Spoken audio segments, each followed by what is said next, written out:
Hi students, Chapter 6 is titled Public Opinion and Political Action, and we are going to be looking at how the American people's wants, desires, and needs are channeled through and result in political action. So let's begin with that phrase, the American people, and this is often used by politicians and columnists and people in the media, and it typically precedes some claim about what the American people want. And whomever uses this phrase and the claim often uses it in a way so that they apply it to the entire population of the United States of America.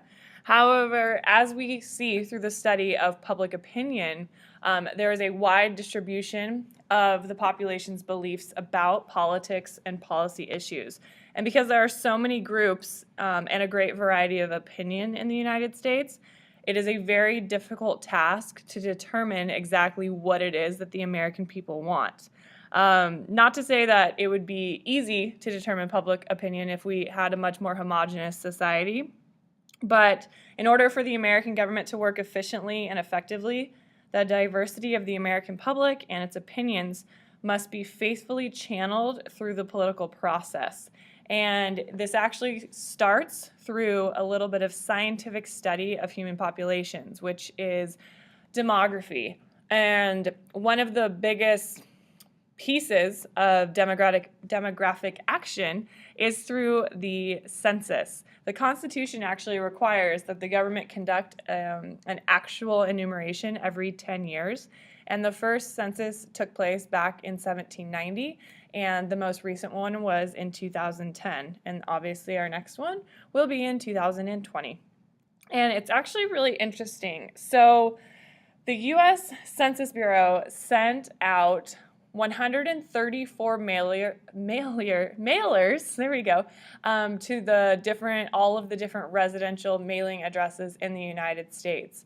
And although on the letter and on the Census Bureau's website, it says and reminds people that it actually is a federal law to participate in the census, there was around a 72% household response rate. And that is not sufficient, meaning that the government cannot just make decisions based on the 72% of participants who responded. It actually needs to be 100%. So after all of the mailers are returned, 800,000 people were hired by the U.S. Census Bureau to actually go door to door to the remaining households and get 100% participation. Now, why these numbers need to be as accurate as possible is because the Census Bureau's data helps decide how over $400 billion will be allocated across the United States. And some of the different infrastructure projects that this money can go to include hospitals, job training centers, schools, senior centers, bridges, tunnels, public works projects, and emergency services. So if we have low participation or inaccurate participation, the needs of people could be underrepresented, and they could lose out on some funds that could be really important for their particular area. And the United States, in any social studies class, I'm sure you guys have heard that the United States has been described often as a melting pot, which is defined as cultures, ideas, and peoples blending into one. I actually would challenge you to question the accuracy of describing our country as a melting pot, because if we truly are blended into one, then would we have so much political divisiveness? I will let you consider that.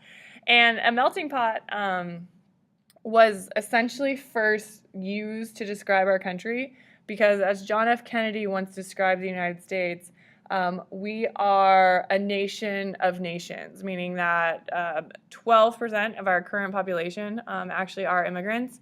And then as you go back each generation, that number only gets larger. And as you well know, besides Native Americans, all other people have immigrated to the United States from other countries. And with them, they bring their different cultural ideas, beliefs, and political opinion. And what's kind of an interesting, I suppose, point of speculation is based on the different census data that has returned from the different census. We have this new term called the minority majority, which is this belief that ultimately America will eventually cease to have a non-Hispanic white majority, meaning at some point there is going to be a current minority group that outnumbers non-Hispanic white people living in the United States. If we look at some other interesting data that has been released by the Census Bureau, and this was per 2011, 26% of African Americans live below the poverty line, and that's compared to 9% of non-Hispanic whites who do. However, despite this huge economic disadvantage that has persisted for decades, African Americans have been exercising more political power, and the number of African Americans currently in elected offices is a 600% increase since 1970, and that obviously culminated with the 2008 election of Barack Obama. Now, even though we have a widely diverse, hugely diverse culture, Americans have a common, what's called a political culture, which is an overall set of values that are widely shared within a society.